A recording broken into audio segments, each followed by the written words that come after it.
अब देखिए बता रहे हैं क्या, जब सबसे पहले हम लोग क्या करते हैं, कंप्यूटर सीखने के लिए जाते हैं या कंप्यूटर सीखते हैं तो सबसे पहले क्या होता है, हमें डिवाइस की पहचान करना पड़ता है कि किस डिवाइस का नाम क्या होगा, किस डिवाइस का क्या काम है और किसको क्या करते हैं।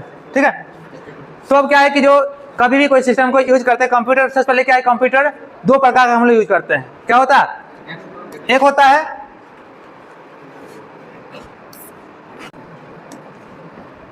है डेस्कटॉप कंप्यूटर और एक होता है लैपटॉप कंप्यूटर।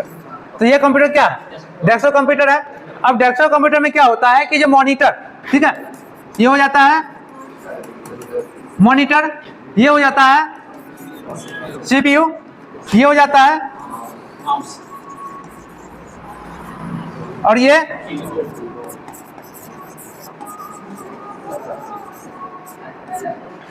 कीबोर्ड हो गया। तो हमें क्या होता है, जब मुख्यतः 4 डिवाइस का जो हमें जरूरत पड़ता है कम से कम। ठीक है, कोई भी कंप्यूटर के जब चलाते हैं तो उसमें हमें जो इंपोर्टेंट जो डिवाइस है उसमें हमें 4 डिवाइस रहता है। यूपीएस हो गया, माइक हो गया, स्पीकर हो गया, ये अतिरिक्त है, लगा भी सकते हैं नहीं भी लगा सकते हैं। लेकिन किसी भी सिस्टम को हमें चलाने के लिए, हमें ऑन करने के लिए ये हमें मॉनिटर, सीपीयू, कीबोर्ड और माउस, ये 4 चीज का आवश्यकता पड़ता है। अब इसमें क्या है कि जो मॉनिटर जो है इसमें क्या है, इनपुट डिवाइस या आउटपुट डिवाइस। मॉनिटर मेरा आउटपुट डिवाइस है, कीबोर्ड क्या, अब इस सब में आप लोगों को दिक्कत नहीं होना चाहिए। माउस क्या, माउस मेरा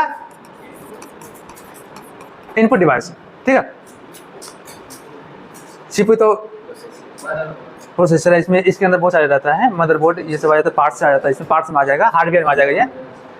तो इसमें क्या होगा, मॉनिटर, कीबोर्ड, माउस और सीपीयू, 4 डिवाइस लगा के क्या करते हैं, 4 डिवाइस को संभल करके, 4 डिवाइस को एकत्रित करके हम सिस्टम को ओपन करते हैं, सिस्टम में कोई वर्क करते हैं। अब क्या है कि किसी भी माउस का यूज करते हैं तो माउस में मुख्यतः कितने बटन होता है, जो हमें यूज के लिए होता है, नॉर्मली यूज के लिए माउस में टोटल बटन की संख्या 3 होता है। कीबोर्ड में सबसे कम न्यूनतम की कितने होते हैं, 100 कितना होगा, 104 होता है। उसके बाद 108 बटन होता है। तो जैसा कीबोर्ड ले रहे हैं उसके अकॉर्डिंग आएगा। अगर किसी कीबोर्ड में देखेंगे यहाँ पे ऊपर में क्या रहता है, शट डाउन का बटन रहेगा, फ्लाइट मोड का रहेगा, ये सारे बटन देता है। उसमें क्या होता है 104 से क्या होगा, बढ़ जाता है, 108 हो जाता है। जितना फंक्शन बढ़ेगा उसके अकॉर्डिंग क्या होगा, बटन की संख्या भी बढ़ेगा। उसके बाद कंप्यूटर का सबसे मुख्य भाग क्या होता है, सीपीयू। अगर ये सीपीयू मेरा नहीं है, ठीक है, तो क्या ये डेस्कटॉप पे कोई पिक्चर आएगा, कोई स्क्रीन कोई प्रदर्शन करेगा, कीबोर्ड में लाइट आएगा, माउस में लाइट आएगा, नहीं आएगा। तो सीपीयू जैसे हम समझ रहे हैं किसी व्यक्ति के लिए क्या होता है, उसका सबसे इंपॉर्टेंट ब्रेन, उसी तरह से कंप्यूटर का ब्रेन क्या किसको कहा जाता है, सीपीयू को कहा जाता है।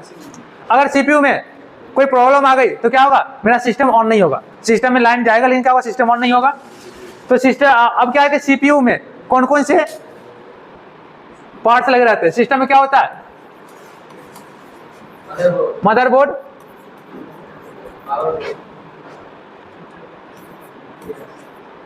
एसएमपीएस, ठीक है, क्लीन करते पहले इसको।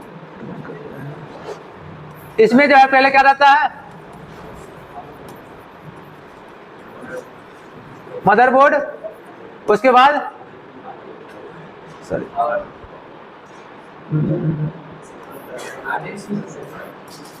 रैम होगा, ठीक है, हार्ड डिस्क हो या फिर एसएसडी हो। उसके बाद क्या हो जाएगा, एसएमपीएस, उसके बाद फैन हो जाता है। ये सभी क्या होता है, डिवाइस मिला के, ये सारे पार्ट्स मिला के क्या होता है, सीपीयू को तैयार किया जाता है।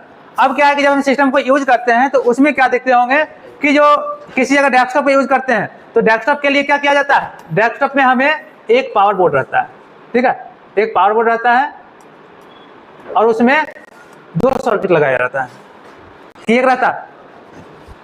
अब ये 2 सर्किट है, एक किससे जुड़ा रहता है, एक मॉनिटर से और एक सीपीयू जुड़ा रहता है, ठीक है। और माउस किससे जुड़ा रहेगा, सीपीयू से, और कीबोर्ड सीपीयू जुड़ा रहता है। अब अगर क्या होता है, अगर यही अगर लैपटॉप को यूज करते हैं तो लैपटॉप में क्या रहता है, एक चार्जर प्लग रहता है, ठीक है, और एक चार्ज प्लग रहता है। और लैपटॉप क्या होता है, लैपटॉप बैटरी के द्वारा चलता है, जिसमें हमें बिना लाइट या बिना इन्वर्टर का भी चला सकते हैं और यूज करते हैं, ठीक है। लेकिन डेस्कटॉप कंप्यूटर के लिए हमें क्या आवश्यकता पड़ता है, या तो इन्वर्टर नहीं तो बिजली, दोनों में से एक क्या होता है, हर हमेशा जरूरत पड़ेगा, नहीं तो क्या होगा, कोई कार्य करते रहते हैं सपोज दैट, जैसे आप लोग क्लास में काम करते होंगे, अब कभी कभी क्या होता है जी लाइट भी चली गई और क्या होता है इन्वर्टर भी ऑफ हो गया, तो क्या होता है पूरे प्रोग्राम कैंसिल।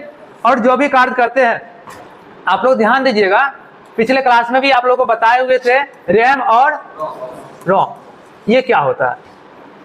जब भी हम लोग कोई कार्य करते हैं तो कार्य करते हैं तो उसमें मेरा डाटा कहाँ पे स्थित होता है, कहाँ होगा, रैम रोम, ए और ओ का अंतर है, ठीक है। तो ए और ओ का अंतर है, तो इसमें हम जो कार्य करते हैं, जो फाइल को सेव नहीं करते हैं, जब तक फाइल को सेव नहीं करते हैं तब तक मेरा फाइल कहाँ पे स्थित होता है, रैम पे होगा, ठीक ना। और रैम क्या है, अस्थायी मेमोरी है और अस्थायी मेमोरी है, रैम और अस्थायी मेमोरी है, यही ना। और रोम अस्थायी मेमोरी है। अब अस्थायी और अस्थायी में क्या समझ रहे हैं, क्लियर बोलो। अस्थायी में क्या होगा, सिस्टम ऑफ होते ही रैम पे जितना भी डाटा रहता है क्या होता है, समाप्त हो जाता है, क्षतिग्रस्त हो जाता है। और रोम में मतलब जिस फाइल को हम सेव कर लेते हैं वो फाइल हर हमेशा के लिए मेरा सेव हो जाता है, जब तक कि कोई डिलीट ना करे तब तक मेरा फाइल जो है अस्थायी रूप से सेव हो जाता है, समझिए।